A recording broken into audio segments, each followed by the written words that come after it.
Now a story of hope through the extracurricular efforts of a public school in a remote community to turn young lives around. One of the identified practical problems in Indigenous disadvantage in Australia is getting Aboriginal children to stay at and actually finish secondary school. Truancy and dropping out, suspension for bad behaviour, teenage pregnancy, alcohol and cannabis abuse, violence, criminality and dysfunction are the antisocial fallout. The Menindee Central School appears to have broken this pattern through sheer hard work, job-creating traineeships and clever strategy. It involves a committed school principal and local Aboriginal elders. It's the Menindee Method.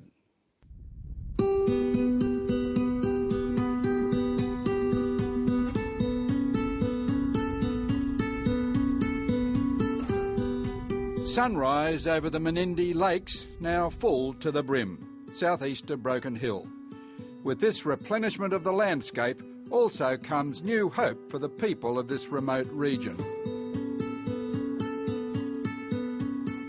And it's all started here at Menindee Central School, where 85% of the students are Indigenous. Principal Brian Divas, 67, arrived in Menindee 5 years ago to confront both the school and the town's entrenched problems. Radish, carrots, beef. An audit had found absenteeism was high, academic outcomes were low. Students had poor basic skills, with hardly any completing the HSC. There was much work to be done. Slowly, that's being turned around. If I had 10 parts and I had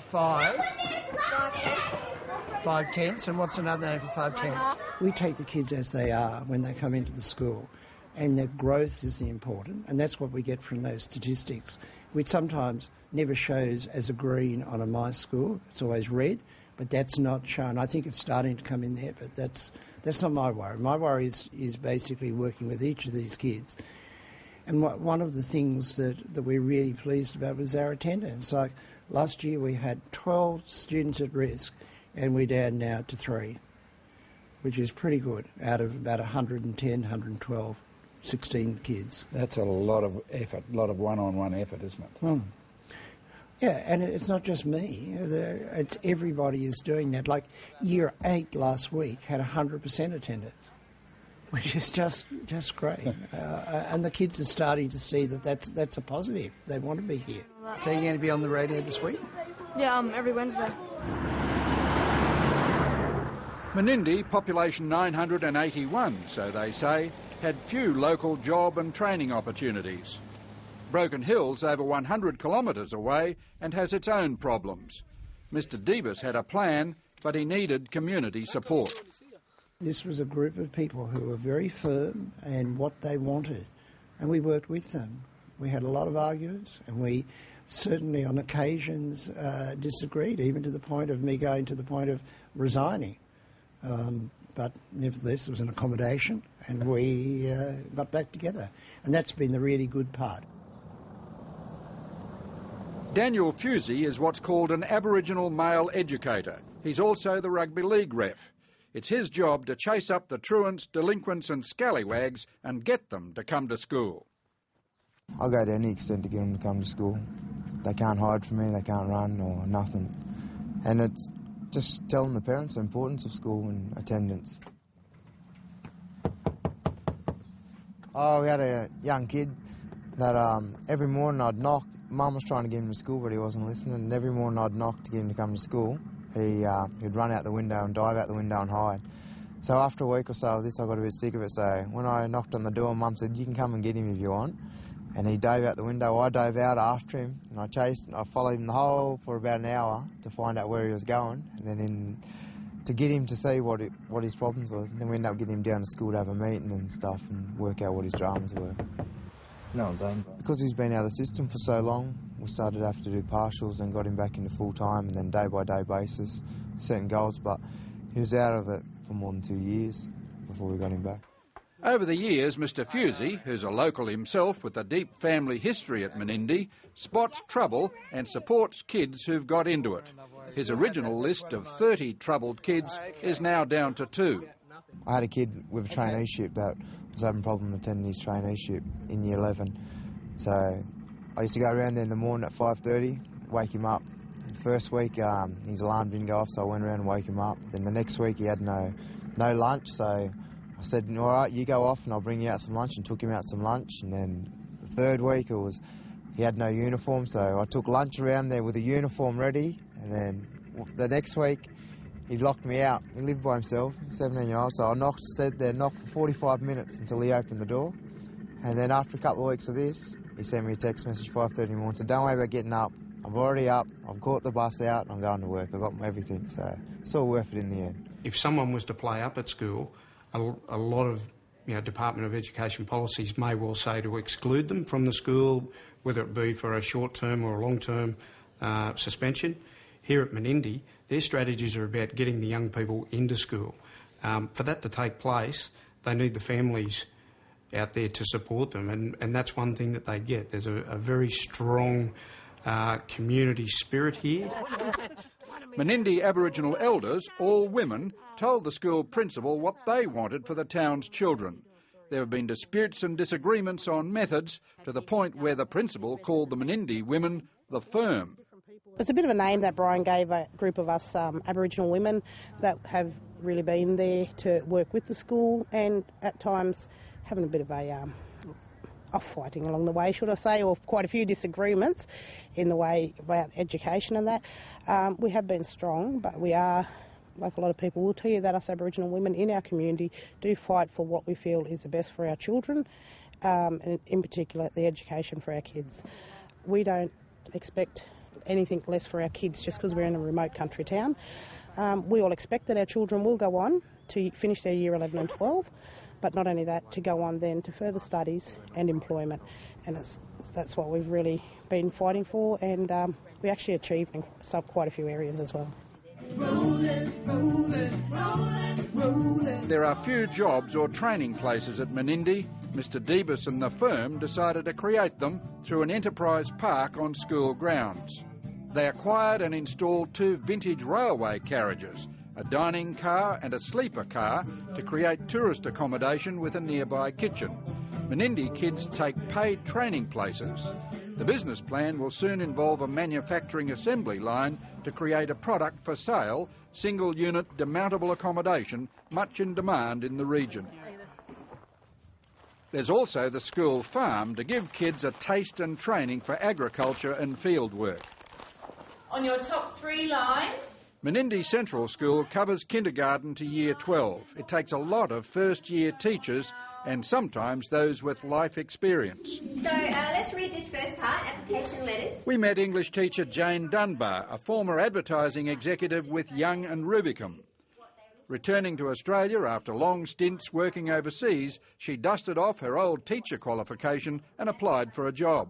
So you've got to sell yourself, outlining your positive qualities. We just took a leap of faith. Brian was confident it's a fantastic place. He said it's probably the most exciting place you can ever teach at. And so we moved out here, and he was right. At first I didn't really know what to make of the place and struggled a bit getting to know the kids. But once you live here, I don't know how I'm ever going to leave. It's such a fabulous place to be. The people are great, the kids are great. And number one tool is what, guys? For making art. Rick Ball is an accomplished artist. He currently has an exhibition at Surrey Hills. He's a regular art tutor at Menindee Central and somehow is extracted from his students some exquisite work. Commercial dealers have bought some of the pieces. They say, I can't do such and such. I can't draw, for example. And I say, look, interesting observation. What you can't do is none of your business. What is your business is finding out what you can do. So can we get on with this? And taking the expectations of drawing properly and all this sort of stuff, it's just irrelevant. And these kids are gifted with a nervous system that's come down through many, many, many, many generations. And that's what our subject matter is. And they love it. They understand that. And they respond. In other words, I can do it. And my sole task is to show them what they can do. This drawing here was kick-started the whole Menindee business. The marks in there's not a mark out of place. Bold and simple, constantly in trouble, suspended. He's at school maybe 1 day out of 6. This one lives in Germany. such sensitivity of marking. It's just, these parts down here. He's just dreaming away inside there. It's remarkable stuff. In the jungle, the mighty jungle. To keep kids engaged at school has required hard work and commitment by the principal, teachers and support staff well outside paid rostered hours, work above and beyond the call of duty. They've created a social network focused on Menindee Central School. There are now many success stories with more HSC graduates moving on to university. There's Emma Slater, 19, now working as an assistant to Carol Eglinton, the postmistress. After having a baby, Jessie May, at 15, the community and the school encouraged Emma back to school to complete her HSC. It has made a big difference to her life and prospects. I was proud of myself that I went back to school and done what I done. I was first approached by Brian Divas, principal of Menindee Central School, if I would have a work experience person here. And I oohed and I said, who was it? And he said, Emma. She wanted to do it. So I said, yes, I'd give her a go. And, it started from there. And how's she worked out? She's worked out very, very well. So not so much at the start. She was very shy. But then she was willing to learn.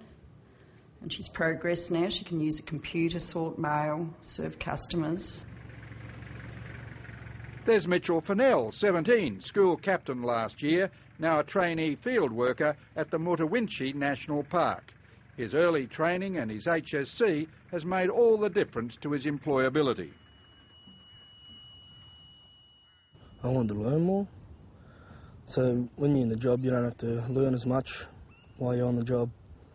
Being put to train all the time, the more you train at school, the better off you are, I reckon. Another strategy to take the Menindee kids out of their insular mindsets, HSC graduates get to go to New Zealand on exchange. And through a sister school arrangement with Linfield East Public School, they meet kids from other cultures. This week, the Linfielders arrived after a 14-hour journey by train and bus from the upper North Shore of Sydney. At the school this week, the Menindee kids heard from the Linfielders about life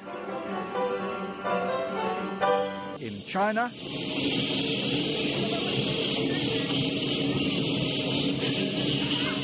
in Cambodia,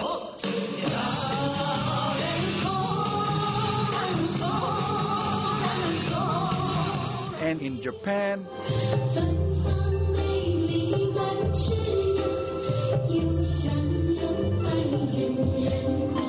this looks like being Principal Brian Divas' last teaching gig. He could be playing lawn bowls in comfortable retirement on the Central Coast. Why does he do it? One of the things that I'd like to appeal or to suggest to many of our principals who are close to retirement, that they should consider after a short rest that they come out to places like this and use their experience, because often places are taken by principals in their very first time as being a principal. And there's so much to learn. It's a very complex job these days, and it's becoming more complex as the years go by. But I would see that would be a really good model. But again, with the support of that community. You come up with the local solutions to your local problems, and that is something with the firm that we have been strong with too, as with all government agencies, and especially delivering their services to the remote communities. There's a circle there that is a policy, and then a square comes down and don't fit, and we said, well, we're going to make it fit, and we've got to adapt things to make it fit to what suits our community, because unfortunately a lot of the government policies just come down and it's a broad thing and it doesn't suit the particular communities that it is, and so a lot of the chipping away has worked with that, and we've given Brian some work over time too. Menindee Central's attendance rates are up, suspensions for misbehaviour are down. The community owns the future of its children through the school. The Brian Divas legacy? It's the Menindee Method.